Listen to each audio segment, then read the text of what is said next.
हमारे यहाँ पर किसी का कुत्ता कहीं भी पोटी करे किसी को क्या ही फर्क पड़ता है, लेकिन इटली के नेपल शहर में इससे निपटने के लिए एक अजीब सा तरीका अपनाया गया है।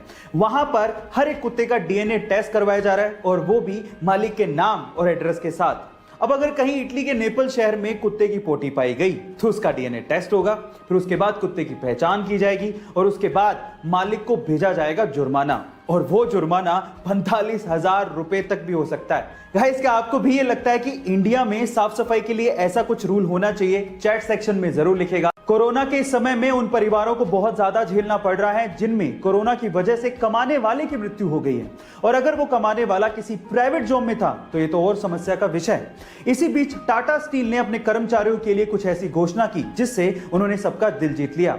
टाटा स्टील के अनुसार अगर उसके किसी भी कर्मचारी की कोरोना की वजह से मृत्यु होती है तो उसके परिवार को सर्विस की 60 साल तक पूरी की पूरी सैलरी दी जाएगी।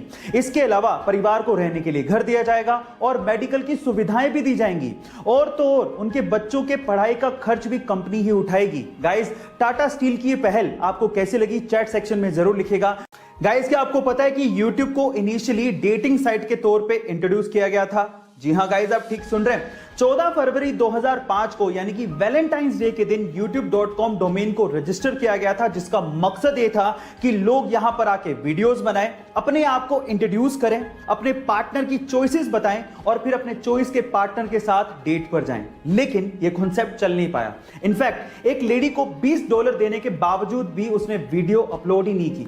उसके बाद YouTube को ओपन टू ऑल वीडियोस कर दिया गया, और जो सबसे पहले वीडियो YouTube पे अपलोड हुई थी वो YouTube के को फाउंडर जावेद करीम की थी, और उसके बाद की YouTube की सक्सेस हिस्ट्री आप अच्छे से जानते हैं। गाइस, आपको ये अमेजिंग फैक्ट वीडियो कैसे लगी? चैट सेक्शन में जरूर लिखेगा। और जिंदगी के बहुत सारे इमोशंस में, जैसे कि खुशी में या गम में या फिर फ्रस्ट्रेशन में, हमें रोना आ जाता है, सही है।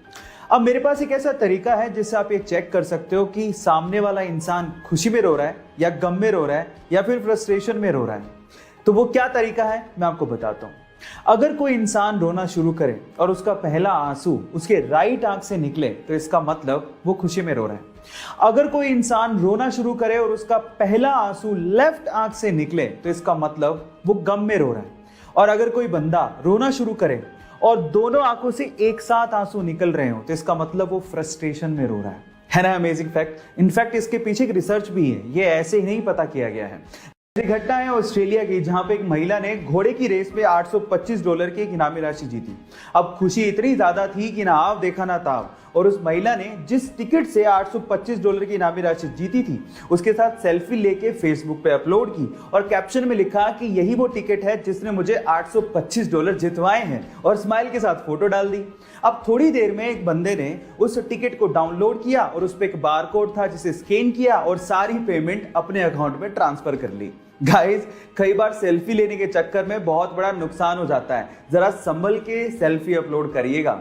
अगर मैं आपसे सवाल पूछूं कि दुनिया की सबसे लंबी यानी कि टॉलेस्ट बिल्डिंग कौन सी है, तो शायद आप लोग बड़े आसानी से जवाब दे देंगे, क्योंकि इस पे गाना आजकल बहुत ज्यादा वायरल हो रहा है, एंड दैट इज बुर्ज खलीफा, जिसकी ऊंचाई 828 मीटर है।